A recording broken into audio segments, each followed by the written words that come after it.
Hello, friends, and welcome back to the Horseshoe Show here on Surge Sports. I am your host, Jack Rizzo. Thank you, everyone, for joining me tonight. Um, the Indianapolis Colts are back to 500 in 2023, back-to-back wins on the road, 4-1 on the road now in the season, and now just a half a game out of a wild card spot in the AFC. Things have turned around over the last 2 weeks for the better for the Indianapolis Colts, and they are now coming up on their bye week in Week 11 with a Week 12 matchup against the Tampa Bay Buccaneers coming 9 days from or 10 days from now. So it was a great win for the Colts, and they are officially 1-0 all time in the country of Germany as they travel to Frankfurt, that beautiful stadium over there. 50,000 loud fans, including my guy Colts fan Cole was there, and they saw the Colts knock off the Patriots 10-6 in a thriller. And when I mean a thriller, I mean if you like defensive battles, because there's basically no offense in this game. It's funny, both teams scored on their opening drives, and then there was only an exchange of field goals after for the entire game. It was an extremely sloppy game, but the Colts were able to get the win back to 500, and a rough one for the Patriots as they fall back to 2-8. So today's episode for the Colts is going to be a little shorter than normal because this week I'm only going to recap this Colts game over the Patriots. Next week will be the preview of the Tampa Bay game, and I'll talk a little bit about how I feel like the Colts season has gone so far and how I think the rest of the season is going to go. So let's just get into it. So again, the Colts defeated the Patriots 10-6 in Week 10 in Germany. It was just a very sloppy game the whole way through. Not a lot of offense. The Colts haven't really had a lot of offense the last couple of weeks. They've only had 23 points in the last two games. After their offense exploded the weeks before, they had been the only team in the NFL to have scored 20 points a game in every game this season, and that streak ended against the Patriots as they only scored 10, but that was all they needed because their defense played phenomenal and they were able to win. So a great showing from the Colts today. Get back to 500. A lot of good things to talk about for the Colts. As always, we'll start off with how I think the performance of Shane Steichen was. And, well, if there's one thing clear, his playbook is extremely limited without Anthony Richardson at the helm. Obviously, Shane Steichen designed his playbook this offseason for Anthony Richardson to be in this offense. And with Gardner Minshew being in there, it's a little tough to evaluate, but the offense has certainly struggled these last 2 weeks and even struggled a little bit in the games before. They had struggled with turnovers before. They've done better the last 2 weeks. Only one offensive turnover combined over the last 2 weeks. So they are doing better in that department. But Shane Steichen, we can't really see his full playbook with out Anthony Richardson. But aside from that, the fact that this team, which has dealt with lots of injuries, some tough games, some tough, obviously losing your star rookie quarterback and all the adversity they face. The fact that they're still 500 and still in the playoff race just speaks volumes of how good of a coach Shane Steichen is. Now, he's not going to win Coach of the Year. There are so many good coaches out there. D'Amico Ryans and Kevin O'Connell and Mike Tomlin, even Kevin Stefanski, who could all be Coach of the Year over Shane Steichen. But the Colts got a hell of a coach in this guy. I can't believe we found him. Yes, he was supposed to be offensive mastermind. But again, once we get Anthony Richardson back, hopefully we see more of that. But just the way he's been able to lead the team, his locker room speeches are epic. So much energy in that locker room, way more than when Frank Reich was there. Just always hyping the team up. And Shane Steichen just seems like the perfect man for this job here at the Colts. And he's going to take us to the promised land. So really excited about what Shane Steichen's been able to do. So obviously, unfortunately, as an offensive mastermind, Shane Steichen's offense not doing so well right now. They had scored at least 20 points a game in each of the first 9 games. Only scored half of that, though, this week. But again, it was enough to win. Just didn't really do a whole lot on offense. The Colts, except for an opening drive touchdown, they scored a touchdown on their opening drive. Ended up being their only touchdown of the game. That's right. The Colts' only touchdown of the game came on their very first drive. And then they would end up getting one more field goal after that, which was set up by a really long kick return. But all in all, the Colts didn't really do a lot in this game. So yeah, let's talk about it. First off, let me start off by saying that in this game, the Colts only had 14 first downs. That's it. They only had 14 first downs the whole game. Just 5 of 13 on third downs. They did go 2 of 2 on fourth downs, but they averaged less than 5 yards a play. Less than 200 yards passing, less than 100 yards rushing. Just not really a whole lot of positives from the Colts offense. But again, only one turnover. So that was why, again, they won the turnover battle. And that is a huge reason why they were able to win this game. Gardner Minshew making yet another start for the Colts, his 5th in a row. And he's going to be starting the rest of the season with Anthony Richardson out. And, well, Gardner's a solid game manager. I can't say I really feel confident with him or at the quarterback. On Sunday, he went 18 of 28 for 194 yards, no touchdowns, and an interception. Now, the interception he threw was a pass that was deflected, but you just watched that game, and it was very shaky. Gardner it feels like even if there's not pressure coming, even if he's just like standing in the pocket, he just seems to panic. He's dancing around, ends up throwing balls off his back foot, inaccurate throws, can't get it to his receivers, and that is a problem for sure. You think for a veteran quarterback who's played for 5 years now, you think he'd at least have some sort of pocket presence. And it's funny how the 21-year-old rookie quarterback, who everyone said was a project quarterback, has better pocket awareness than a veteran who is nearing 30 years old and is still out there just looking really shaky out there. So it certainly is concerning there. Colts House, there he is. Yes, sir. Colts House, one of my guys. Big Colts fan. So thank you so much for tuning into my show. Really appreciate all of you guys who decide to tune into my show. Really does mean the world to me. And for anyone watching on YouTube, feel free to comment down below. Really does mean the world to me that you guys take the time to put those comments in for me. So thank you very much. So back to Gardner Minshew. I can't wait for Anthony Richardson to be back next year, because with Anthony Richardson, this team could honestly be 7-3 or at least 6-4. There were several games like the Saints game and the Saints game, especially, and you just think of those games that if Anthony Richardson was playing, the Colts would have won that game for sure. Like if he was playing in this Patriots game, it probably would have been a blowout, but Gardner's just too shaky and unfortunately just wasn't really able to do a whole lot, not really inspire much confidence in me. The rushing game was not really much of a factor either. Jonathan Taylor had 23 carries, I believe his most since coming back. 23 carries for 69 yards, and he had a touchdown on 4th and goal. It was his his third touchdown of the season, I believe. He's had he's had two rushing and a receiving touchdown. So good to see Jonathan Taylor back and getting more carries, and he's been a little better in the passing game this year as well. Only not so much last week, but overall in the season. But yeah, average 3 yards a carry, still trying to get back into it. But just having Jonathan Taylor out there on the field, his spirit, his personality, you gotta love it. And I love the way that Jonathan Taylor plays. He is just a madman, and I love that guy. And as with all due respect to Zach Moss, who is still top 3 in the NFL in rushing yards this season, he just doesn't have anything up against Jonathan Taylor, one of the best backs in the league who could single-handedly change a game. Speaking of Zach Moss, well, he had 1 carry for 2 yards on Sunday. So obviously it's clear now this is Jonathan Taylor's backfield. However, I will say that Zach Moss should definitely find a new home in free agency. He could be a starting running back for at least 10 other teams out there. I really wish the best for him, and I really hope he's able to find a team where he could be the starting running back for. But with Jonathan Taylor just getting paid 3 years, $14 million a year, obviously he is going to be the long-term running back here. I would love to keep Zach Moss around, but I think especially being a free agent this offseason, he's going to go find a team that's going to make him the all-out number 1 running back. So I really hope he can find his new home there.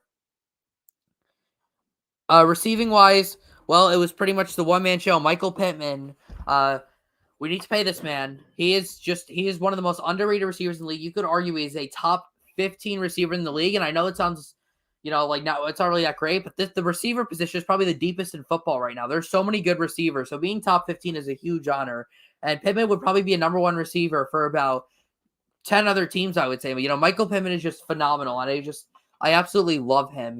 He's just his work ethic, just the catches he makes. He makes clutch catches too, and he's a leader on and off the field, and I love him, and we better keep him around.